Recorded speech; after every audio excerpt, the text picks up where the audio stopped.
श्रोत्यांनो, इतिहास फक्त नावांची गोष्ट सांगत नाही, तो आपल्याला मानवतेचा ध्यास, धैर्य आणि स्वाभिमान शिकवतो.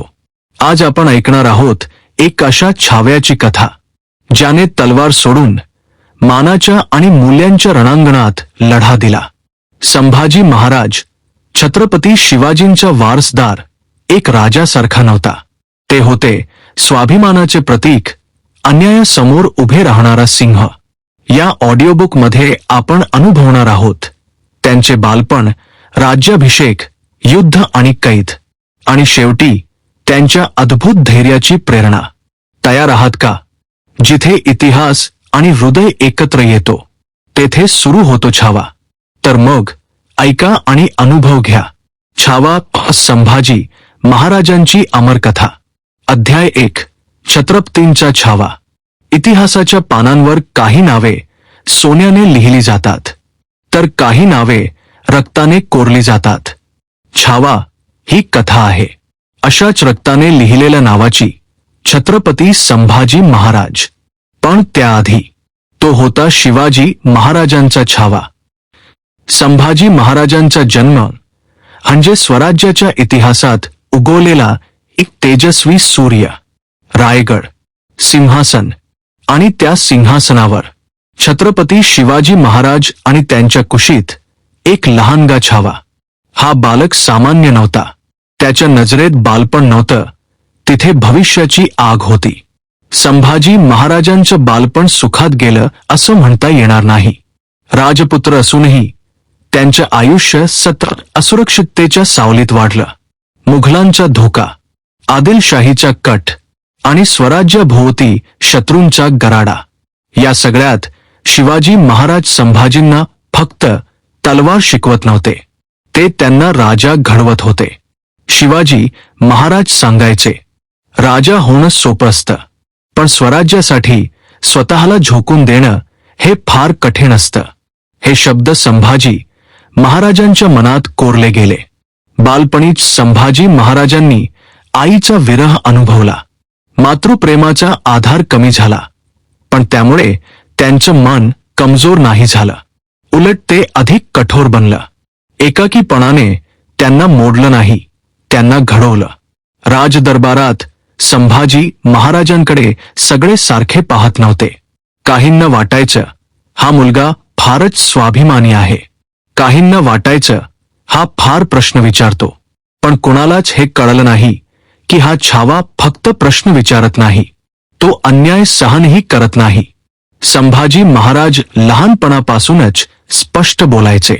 खोटं, लाचारी आणि भीती या तिन्ही गोष्टींशी त्यांची कायमची दुश्मनी होती. याच स्वभावामुळे ते काहींना आवडले नाहीत, आणि इथूनच त्यांच्या संघर्षाची खरी सुरुवात झाली. शिवाजी महाराज हे सगळं पाहत होते. त्यांना माहीत होतं हा छावा सिंहासन सांभाळेल, पण सिंहासनच त्याला जखमी करेल. तरी सुद्धा शिवाजी महाराज मागे हटले नाहीत. कारण स्वराज्याला नाजूक राजा नको होता, स्वराज्याला सिंह हवा होता. आणि हाच सिंह पुढे इतिहासाला हादरवणार होता. हा होता छत्रपती संभाजी महाराजांचा प्रारंभ. संघर्ष, वेदना आणि स्वाभिमानाची बीज इथेच रोवली गेली. पुढच्या अध्यायात आपण पाहू हा छावा केवळ योद्धा नाही, तर एक महान विद्वान कसा बनतो. अध्याय 2. विद्वत्ता आणि योद्धा. छावा केवळ तलवार चालवायला शिकत नव्हता, तो विचार करायला शिकत होता.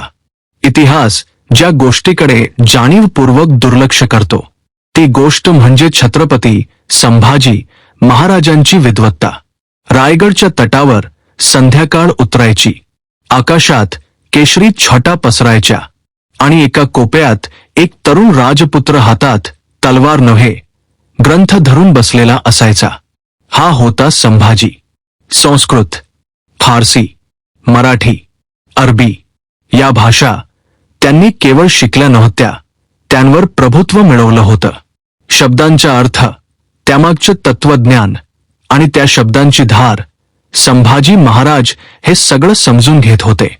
इतिहासाने त्यांना उद्धट, अहंकारी ठरवलं, पण शिवाजी सावंत आपल्याला सांगतात, संभाजी महाराज उद्धट नव्हते, ते बुद्धिमान होते, आणि बुद्धिमान माणूस नेहमीच सत्तेला अस्वस्थ करतो.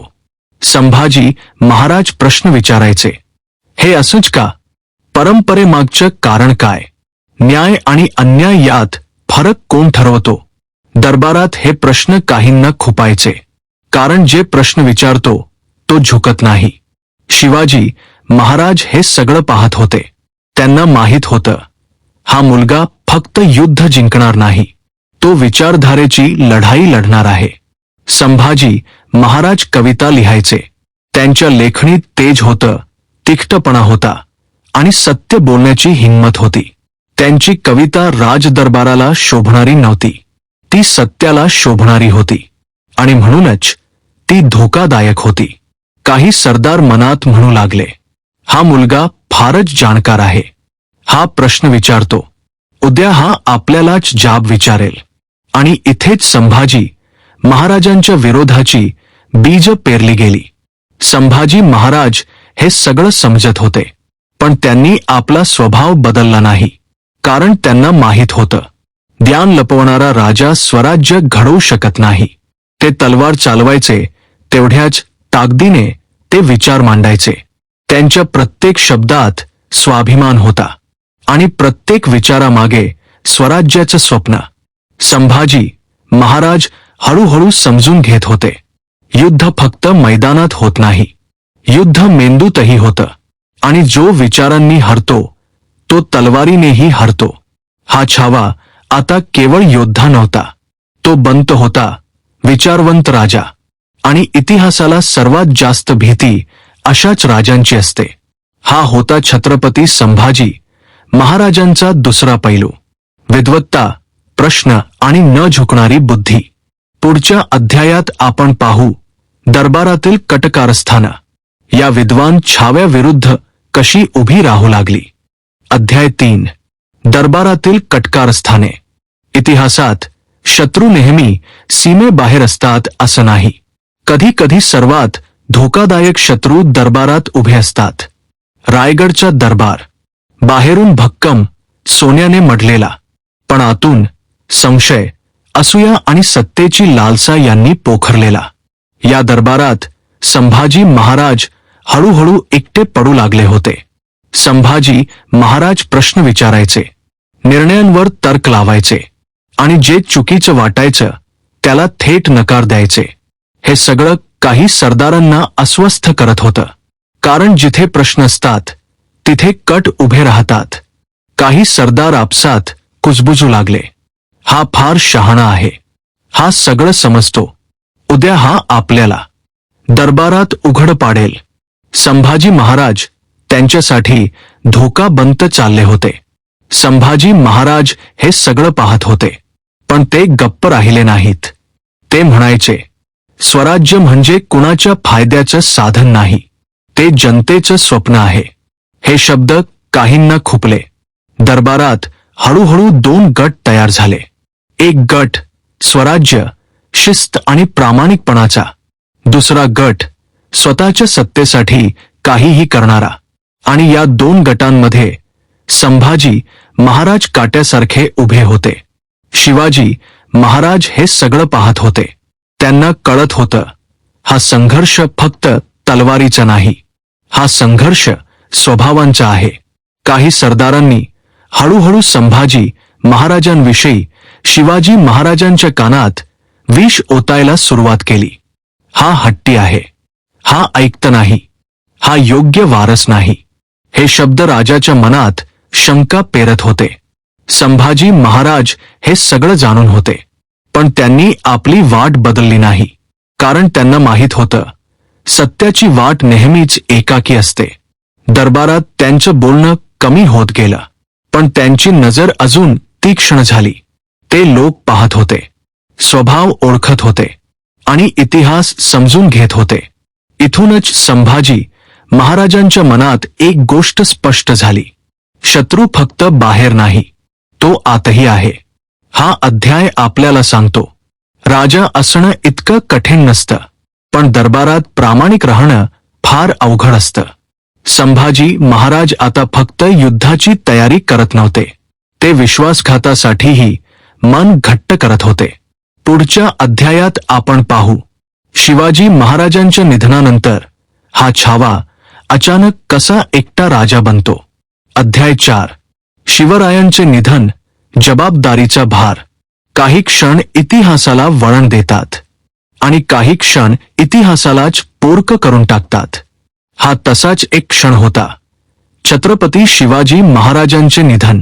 रायगडावर आज शांतता होती, पण ही शांतता सुखाची नव्हती. ती होती वादळापूर्वीची अस्वस्थ शांतता. शिवाजी महाराज, स्वराज्याचे प्राण, आज शब्दांशिवाय निघून गेले होते. संभाजी महाराजांसाठी हा फक्त राजाचा मृत्यू नव्हता, तो होता वडिलांचा विरह, तो होता मार्गदर्शकाचा अंत, तो होता एक छत्र हरपणा. इतिहास सांगतो राजा गेला, पण छावा सांगतो एक मुलगा एकटाच पडला. दरबारात डोळे ओलावले होते, पण काही डोळ्यात अश्रू नव्हते. तिथे हिशोब होता. आता सत्ता कोणाची? आता निर्णय कोण घेणार? आता स्वराज्य कुणाच्या हातात? शिवाजी महाराजांचा मृतदेह अजून शीत होत नव्हता आणि दरबारात राजकारण तापू लागलं होतं. संभाजी महाराज हे सगळं पाहत होते. त्यांचं मन दुःखात होतं, पण त्यांचं डोकं धोक्याची जाणीव करून देत होतं. कारण स्वराज्य आता अनाथ झालं होतं. बाहेर शत्रू वाट पाहत होते. औरंगजेब, आदिलशाही, पोर्तुगीज, सगळ्यांना माहीत होतं शिवाजी गेले. आता स्वराज्य कमकुवत आहे. पण त्यांना एक गोष्ट माहीत नव्हती, स्वराज्य अजून कोसळलेलं नव्हतं. संभाजी महाराजांवर एका क्षणात असंख्य जबाबदाऱ्या पडल्या. राज्य, जनता, सेना आणि वडिलांच्या अपूर्ण स्वप्नांचा वारसा. हा भार कोणत्याही तरुणासाठी अतोनात होता. दरबारात काहींनी संभाजींकडे पाहिलं संशयाने. हा फार कठोर आहे, हा आपल्याला ऐकणार नाही, हा शिवाजींसारखा नाही. पण कोणीही विचारलं नाही, इतक्या दुःखात असलेला हा मुलगा हे सगळं कसं पेलतोय. संभाजी महाराज आज पहिल्यांदा खऱ्या अर्थाने समजून घेत होते. राजा होणं म्हणजे सिंहासनावर बसणं नाही. राजा होणं म्हणजे दुःख गिळून स्वराज्यासाठी उभं राहणं. शिवाजी महाराजांनी आयुष्यभर स्वराज्य घडवलं आणि संभाजी महाराजांसाठी ते स्वराज्य आता वाचवायचं होतं, किंमत काहीही असो. हा अध्याय संभाजी महाराजांच्या आयुष्यातील सगळ्यात मोठा वळणबिंदू आहे. इथून पुढे तो छावा कधीच पूर्वीसारखा राहिला नाही. शिवाजी महाराज गेले, पण त्यांच्या विचारांचा वारसा आज एका तरुणाच्या खांद्यावर पडला होता. पुढच्या अध्यायात आपण पाहू हा छावा सत्ता, विरोध आणि अपमान झेलत छत्रपती कसा बनतो. आपण आता इतिहासाच्या सर्वात निर्णायक टप्प्यात प्रवेश करत आहोत. अध्याय 5. राज्याभिषेक. काट्यांचा मुकुट. सिंहासन सोन्याचं असतं, पण त्यावर बसण्यासाठी ते नेहमीच काट्यांचं असतं. शिवाजी महाराजांनंतर स्वराज्य रिकामं नव्हतं, रिकामी होती दिशा. रायगडावर दरबार भरला होता, पण त्या दरबारात एकमत नव्हतं. काही सरदार संभाजी महाराजांकडे पाहत होते संशयाने. हा फार कठोर आहे, हा आमचं ऐकणार नाही, हा शिवाजींसारखा सर्वांना जवळ ठेवणार नाही. हे शब्द उघडपणे नव्हे, पण कुजबुजून पसरत होते. संभाजी महाराज हे सगळं समजत होते, पण त्यांनी तडजोडीचा मार्ग निवडला नाही. कारण तडजोड करून राजा बनता येतो, पण स्वराज्य वाचवता येत नाही. राज्याभिषेकाचा दिवस जवळ आला. ढोलताशे वाजत होते, मंत्रोच्चार होत होते, पण संभाजी महाराजांच्या मनात उत्सव नव्हता. तिथे होती जबाबदारी. जेव्हा मुकुट त्यांच्या मस्तकावर ठेवला गेला, त्या क्षणी तो मुकुट सोन्याचा नव्हता, तो होता शिवाजी महाराजांच्या स्वप्नांचा भार. संभाजी महाराज छत्रपती झाले, पण त्यांच्या आयुष्यात सुखाचा अध्याय इथेच संपला. कारण आता प्रत्येक निर्णय रक्ताने लिहिला जाणार होता. राज्याभिषेकानंतर पहिल्याच दरबारात संभाजी महाराजांनी स्पष्ट भूमिका घेतली. स्वराज्य कुणाच्या खासगी फायद्यासाठी नाही, इथे न्यायच चालेल.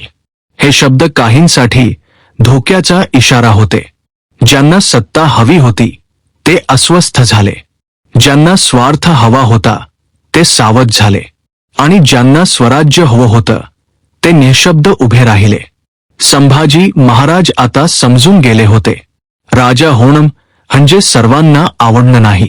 राजा होणं म्हणजे योग्य ते करणं, जरी सगळे विरोधात उभे राहिले तरीही. हा राज्याभिषेक एक विधी नव्हता, तो होता संघर्षाची घोषणा. औरंगजेबासाठी, दरबारी कारस्थानींसाठी आणि इतिहासासाठी. संभाजी महाराज आता छावा राहिले नव्हते, ते झाले होते छत्रपती. पण पुढचा संघर्ष आता सुरू होणार होता. पुढच्या अध्यायात आपण पाहू औरंगजेबासमोर हा छत्रपती कसा उभा राहतो. इथून पुढे कथा अधिक तीव्र, अधिक क्रूर आणि अधिक तेजस्वी होणार आहे. चला आता इतिहासातील दोन विचारधारा आमनेसामने येतात. अध्याय 6.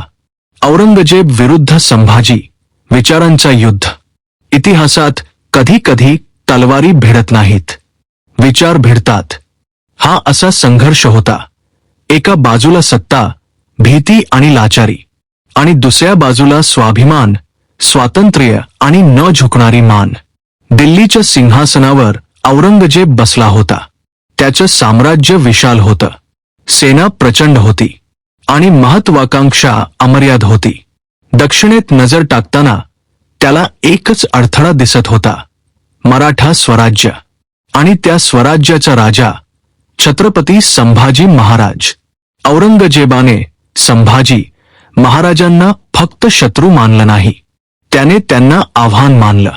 कारण संभाजी महाराज झुकत नव्हते, ना धनासाठी, ना पदासाठी, ना धर्मांतरासाठी. औरंगजेबाचे दूत संदेश घेऊन आले, साम्राज्य स्वीकारा, दिल्लीची अधीनता मान्य करा, तुम्हाला सन्मान, सत्ता, वैभव मिळेल. संभाजी महाराजांनी संदेश ऐकला आणि शांतपणे नकार दिला. हा नकार फक्त राजनैतिक नव्हता, तो होता स्वाभिमानाचा. संभाजी महाराज म्हणाले, स्वराज्य विकायला नाही, ते जपायला आहे. हे शब्द औरंगजेबासाठी अपमान होते. औरंगजेबाने आता तलवार उगारली. दक्षिणेत मुघल सैन्य सरकू लागलं, किल्ले वेढ्यात गेले, गावे जळू लागली, भीती पसरू लागली. पण मराठा मन झुकलं नाही. संभाजी महाराज युद्धाच्या मैदानात उतरले. ते फक्त सेनापती नव्हते, ते होते प्रेरणा. त्यांच्या उपस्थितीने सैनिकांच्या अंगात नवी ताकद संचारायची. संभाजी महाराजांना माहीत होतं, औरंगजेबाला हरवणं सोपं नाही, पण झुकणं त्यांना परवडणार नव्हतं. कारण एकदा मान झुकली तर इतिहास उभा राहत नाही. हा संघर्ष धर्माचा नव्हता, तो होता स्वातंत्र्याचा. हा संघर्ष सत्तेचा नव्हता, तो होता स्वाभिमानाचा. आणि म्हणूनच तो संघर्ष इतका भीषण होता.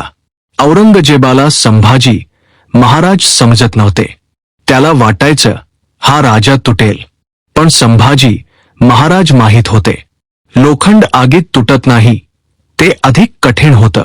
या अध्यायात आपण पाहतो इतिहासातील सर्वात महागडा नकार. कारण या नकाराची किंमत संभाजी महाराजांना आयुष्यभर मोजावी लागणार होती. औरंगजेब विरुद्ध संभाजी हा युद्धाचा अध्याय नव्हता, तो होता इतिहासाच्या आत्म्याचा संघर्ष. पुढच्या अध्यायात आपण पाहू या संघर्षात संभाजी महाराजांच्या आयुष्यात येसूबाईंचं स्थान किती महत्वाचं ठरतं. इथून पुढे कथा अधिक वैयक्तिक, अधिक वेदनादायी आणि अधिक मानवी होणार आहे. चला आता रणांगणापासून थोडं दूर जाऊन राजाच्या हृदयात डोकावूया. अध्याय 7. येसूबाई, राजा आणि माणूस. इतिहास बहुतेक वेळा राज्याभिषेक मोजतो, युद्ध मोजतो, विजय आणि पराभव मोजतो. पण राजाच्या एकटेपणाचं मोजमाप इतिहास क्वचितच करतो. संभाजी महाराज छत्रपती होते, पण त्या मुकुटाखाली एक माणूसही होता, थकलेला, संशयांनी वेढलेला आणि सतत निर्णयांच्या ओझ्याखाली दबलेला. येसूबाई या नावात रणगर्जना नाही, ढोलताशे नाहीत, पण संभाजी महाराजांच्या आयुष्यात हे नाव सर्वात मोठा आधार होतं.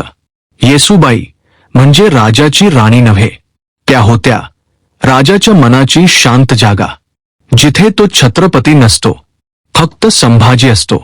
युद्धावर जाताना संभाजी महाराजांच्या मनात भीती नव्हती, पण मागे राहणाऱ्या येसूबाईंच्या डोळ्यातली काळजी त्यांना बोचायची. त्या जाणून होत्या, तो परत येईल का, की इतिहास त्याला परत येऊ देणार नाही. येसूबाई राजकारणात पडल्या नाहीत, पण राजकारणाने त्यांच्या आयुष्यात खोल हस्तक्षेप केला. दरबारातील कट, अविश्वास आणि संभाजी महाराजांविषयी पसरवलेले अपसमज, या सगळ्याचं ओझं त्यांनाही वाहावं लागलं. संभाजी महाराज येसूबाईंसमोर कमकुवत नव्हते, पण प्रामाणिक होते. ते बोलायचे, सगळे माझ्या विरुद्ध उभे राहू शकतात, पण तू नाही. हा विश्वास येसूबाईंची सर्वात मोठी जबाबदारी होती.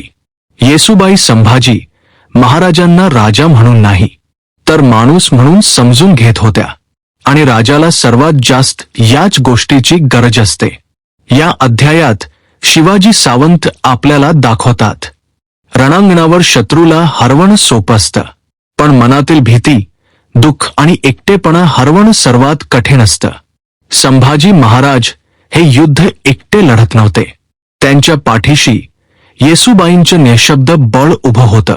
पण इतिहास कधीच इतका दयाळू नसतो. हा आधारही लवकरच कठोर परीक्षेला सामोरा जाणार होता. येसूबाई संभाजी महाराजांच्या आयुष्यात प्रेमाचं प्रतीक होत्या, पण पुढे येणाऱ्या घटनांमध्ये त्या बनणार होत्या धैर्याचं प्रतीक. पुढच्या अध्यायात आपण पाहू विश्वास कसा तुटतो आणि द्रोह कसा जन्माला येतो. इथून पुढे कथा अधिक काळी, अधिक वेदनादायी आणि इतिहासाला हादरवणारी होणार आहे. आवाज आता अधिक जड होतो, कारण हा अध्याय इतिहासातील सर्वात वेदनादायी वर्णनांपैकी एक आहे. अध्याय 8, विश्वासघात, आतला शत्रू. इतिहासात पराभव नेहमी शत्रूमुळे होत नाही. कधी कधी पराभवाचं बीज आपल्याच लोकांच्या हातात असतं. संभाजी महाराज रणांगणात अपराजित होते. औरंगजेबही त्यांना रणात हरवू शकत नव्हता. म्हणूनच शत्रूने दुसरा मार्ग निवडला, विश्वासघाताचा. स्वराज्यात काही चेहरे नेहमी जवळचे असतात, जे सोबत खातात, सोबत लढतात आणि सोबतच पाठीवर वार करतात. संभाजी महाराजांना हे माहीत होतं, पण कुणावर संशय घ्यायचा हेच सर्वात कठीण असतं. काही सरदार आपल्या अपमानाचं कारण शोधत होते.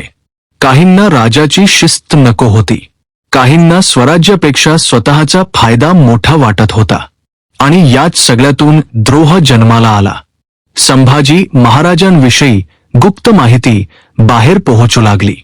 किल्ल्यांचे मार्ग, हालचाली, राजाच्या योजना, शत्रूला आतून मदत मिळू लागली.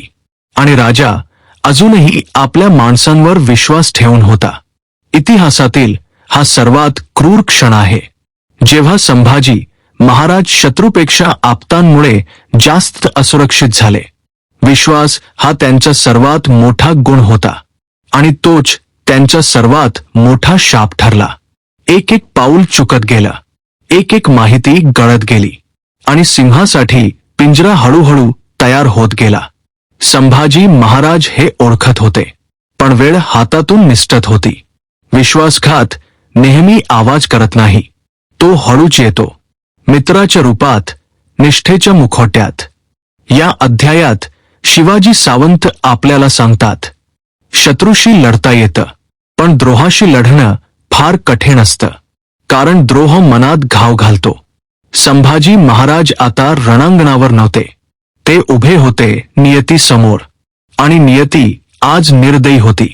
हा अध्याय आपल्याला शिकवतो, स्वराज्य तलवारीने हरवत नाही, ते हरवतं विश्वास तुटल्यावर.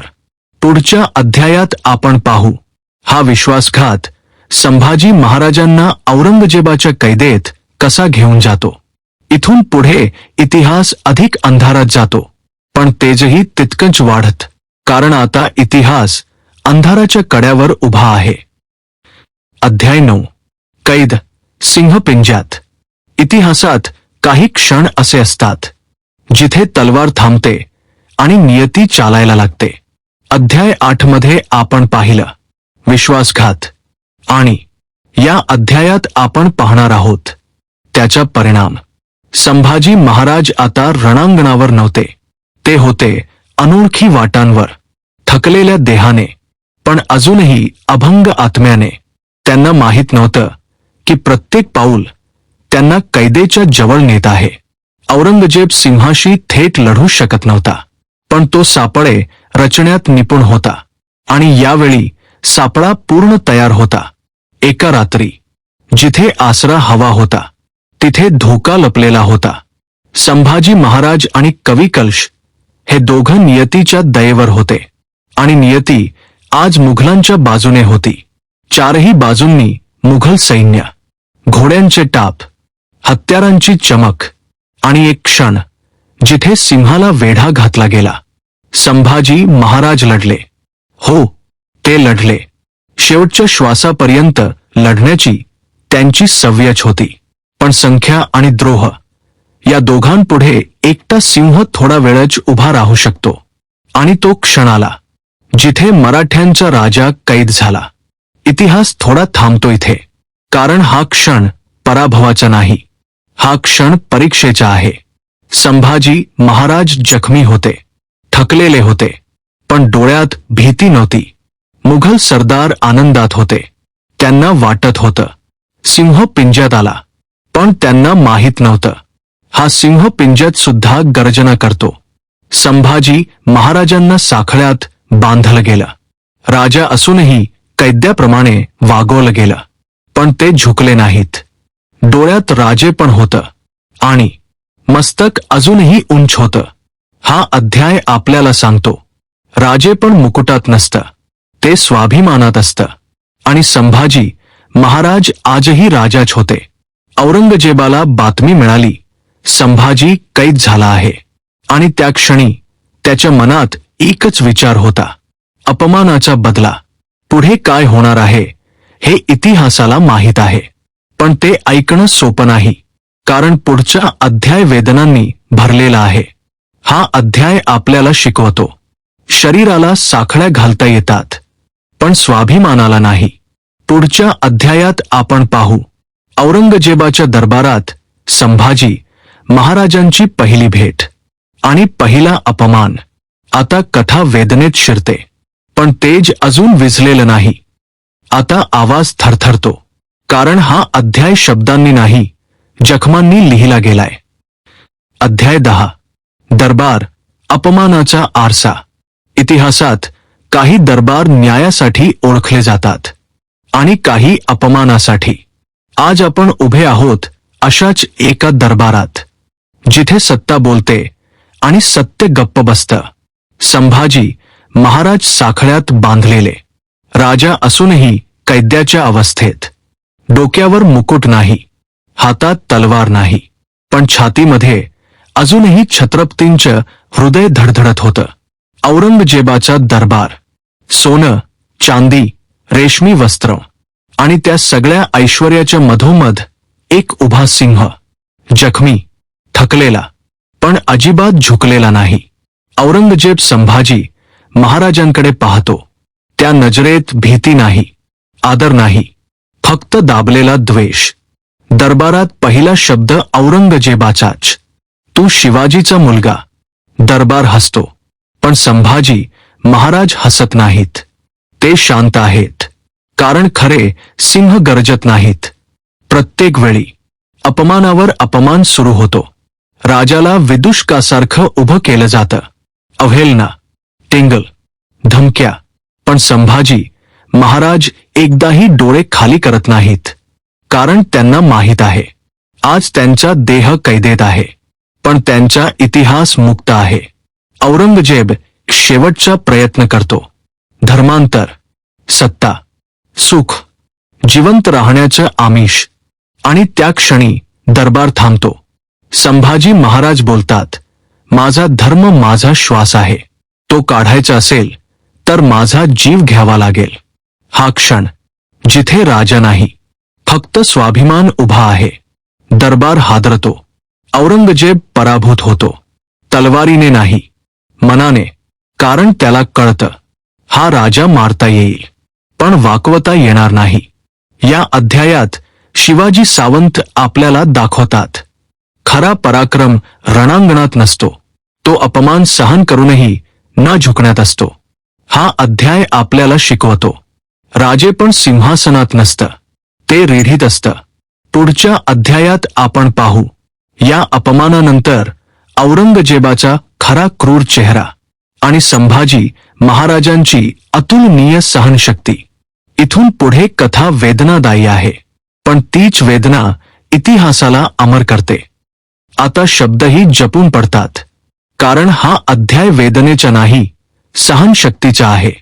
अध्याय 11, यातना. देह हरतो, आत्मा नाही. इतिहासात काही युद्ध मैदानावर लढली जातात आणि काही मनाच्या अतिशय खोल जागेत. आज आपण पाहणार आहोत अशाच एका युद्धाची, जिथे तलवार नाही, ढाल नाही, फक्त सहनशक्ती. दरबारात अपमान संपला होता, पण यातना आता सुरू होत होत्या. औरंगजेबाला संभाजी महाराजांकडून झुकणं हवं होतं. एक शब्द, एक मान हलवणं, एक तडजोड, पण तो शब्द कधी चाला नाही. संभाजी महाराजांना एकाकीपणात ढकललं गेलं. अंधार, थकवा, शांतता जी ओरडत होती. देहावर दडपण वाढत गेलं, पण मन अजूनही शांत होतं. कारण संभाजी महाराजांना माहीत होतं, ही परीक्षा त्यांच्या देहाची नाही, ही परीक्षा त्यांच्या मूल्यांची आहे. प्रत्येक दिवस नवा भार घेऊन येत होता. शब्दांतला उपहास, नजरेतला तिरस्कार आणि असह्य प्रतीक्षा. पण संभाजी महाराज एकदाही आपल्या विचारांपासून हलले नाहीत. कवी कलश सोबत होते. मौनात दोघेही एकमेकांना बळ देत होते, कारण मैत्री कधी कधी शब्दांशिवायही लढते. इतिहास इथे एक गोष्ट ठामपणे सांगतो, देह थकतो, देह तुटतो, पण आत्मा कधीच शरण जात नाही. औरंगजेब प्रत्येक अपयशानंतर अधिक कठोर होत गेला, पण त्याच्या कठोरतेला एक मर्यादा होती आणि संभाजी महाराजांच्या सहनशक्तीला नव्हती. या अध्यायात शिवाजी सावंत आपल्याला दाखवतात, खरा पराक्रम घाव देण्यात नसतो, तो घाव सहन करूनही न झुकण्यात असतो. संभाजी महाराज आज राजा नव्हते, ते एक मूल्य होते, एक आदर्श, एक जिवंत प्रेरणा. हा अध्याय आपल्याला शिकवतो, देहाला मर्यादा असतात, पण स्वाभिमानाला नसतात. पुढच्या अध्यायात आपण पाहू, ही सहनशक्ती कशी अमृतत्वाकडे नेते. इथून पुढे इतिहास वेदनादायी आहे, पण तोच वेदना आपल्याला उभं राहायला शिकवते. आता शब्दही शांत होतात, कारण हा अध्याय मृत्यूचा नाही, अमृतत्वाचा आहे. अध्याय 12. इतिहासात काही मृत्यू शोक देतात आणि काही दिशा देतात. आज आपण पाहणार आहोत असा एक क्षण, जिथे देह संपतो पण तेज सुरू होतं. संभाजी महाराज आता शेवटच्या टप्प्यावर होते. देह ठकलेला, जखमी, पण डोळ्यात आजही भय नव्हतं, कारण ते जाणत होते, मरण हे अंत नाही, ते साक्ष आहे. औरंगजेब शेवटचा प्रयत्न करतो. सत्ता, सुरक्षा, जिवंत राहण्याचं आश्वासन, पण संभाजी महाराज मौनातच उत्तर देतात. कारण काही उत्तर शब्दात नसतात, ती उभेपणात असतात. कवी कलश सोबतच होते.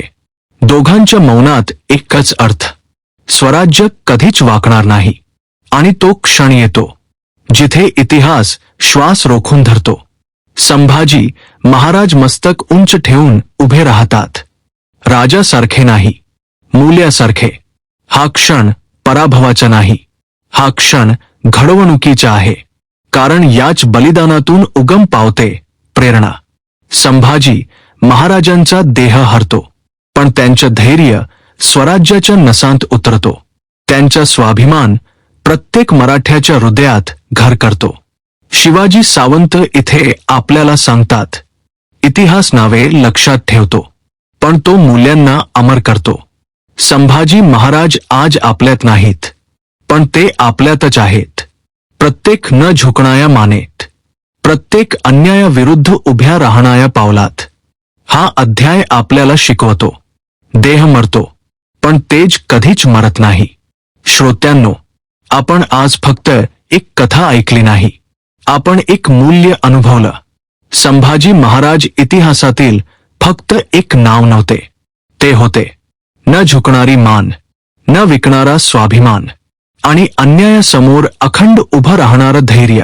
छावा आपल्याला शिकवते, शौर्य नेहमी तलवारीत नसतं, ते निर्णयात असतं.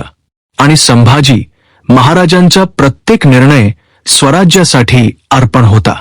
आज आपण सुरक्षित जगतो, कारण कुणीतरी आपल्या आधी भीती समोर उभं राहिलं.